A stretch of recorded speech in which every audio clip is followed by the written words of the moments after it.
शहदादकोट के शहरी आटे के आसमान से बातें करने वाले कीमतों और सिंध सरकार समेत वफाकी हुकूमत के खिलाफ एहतजाजी मुजाहरा करने कोटू मोटू चौक पर पहुंच गए। कल इहो उन जे लान को पोइ हिन टाइम जो 6000 रुपया कणक जो अटो थी वियो, चांवर जो अटो 4500 रुपया थी वियो। हाणे तव्हां काॾे निंड पइजी आओ, जेको ग़रीब माण्हू 800-900 रुपया कमाइण वारो आहे वो तो पंहिंजो पेट गुज़र कोन थो करे सघे। के वॾो अफ़सोस थिए थो, शहदादकोट में ख़ासि करे मज़दूर तबिको वॾो परेशान आहे।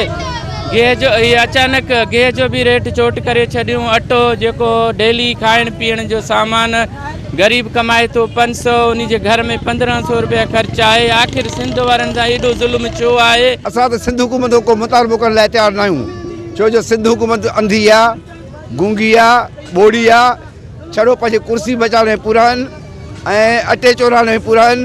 हाणे अटे चोरनि खां असां कहिड़ो मुतालबो कयूं? असांजो मुतालबो हूंदो चीफ जस्टिस को हूंदो। मां चीफ जस्टिस खे चवां थो त साईं तव्हां सिंध खे बचाइणो अथव त भाई अचो। हिनमहिल तमामु अटे जो हाई रेट हलनि था पिया, जेको ग़रीब हिकिड़े वेले जे लाइ तरसे पियो, ग़रीब खे खाइण जे लाइ हिकिड़ो वेलो न आहे ऐं हाई रेट्स लॻा पिया आहिनि।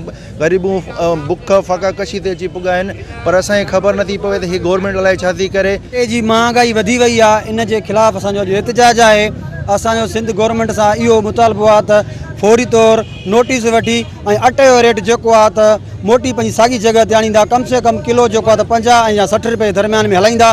सिंध में जेका अटे जी खोट आहे ऐं जेका वधंदड़ महांगाई आहे, 150 रुपया किलो जेको आहे सो अटो विकामिजी रहियो आहे। असांजो मुतालबो इहो आहे त अटे खे फौरी तौर ते जेको आहे सो घटि करे तक़रीबन 70 रुपया किलो करे आम माण्हुनि ताईं पहुचायो वञे। सिर्फ़ु अर्ज़ु इहो आहे त ॿियो त रिलीफ न खपे, पेनाडाल जो टैबलेट बि न मिलिया, मलेरिया जी दवाऊं बि न मिलियो, ॿियो त कुझु बि न मिलियो। सिर्फ़ु अटो सस्तो करे खुदारा ग़रीबनि खे जीअण जो हक़ ॾियो। वधंदड़ महांगाई जे करे ॾिसो था पिया ख़ुदकशियुनि जो जेको सिलसिलो उहो शुरू थियो आहे मीरपुर ख़ासि को, जेको आहे अवाम असांजी हिकिड़े मानी जे वेले जे लाइ परेशान आहे। असां हुकूमत को मुतालबो था कयूं त सरकारी रेट ते जेको अटो उहो विकिरो करायो वञे। हिते जेको आहे त वापारी हज़रात ऐं जेको हितां जो कमर शहदादकोट डिप्टी कमिश्नर उहो नाइल थी चुको आहे। असांजा यूसी जा सेक्रेटरीज़ जीअं न कुतनि खे हिकिड़ी मुर्गी जी बूटी ॾेई मारींदा आहिनि हथ सां, बसि असांखे ॿियो कुझु बि न कनि, हिकिड़ी अहिड़ी का ज़हर जी गोरी उछलाईंदा ॾींदा वञनि त असां लाइन में चीभाट जी त न मरूं, असां ज़लील थी त न मरूं, पोइ सभु गॾिजी मरूं त ज़ाहिरी ॻाल्हि आहे हिननि जी जान छुटी पवंदी। असां वश न्यूज़ से बात करते हुए उनका मजीद कहना था कि अगर यही सिलसिला आटा माफिया की जानिब से रहा तो सिंध समेत मुल्क भर की हालतें बद से बदतर हो जाएंगी। कैमरा टीम के साथ गुलाम अली ब्रावई, वश टीवी शहदादकोट।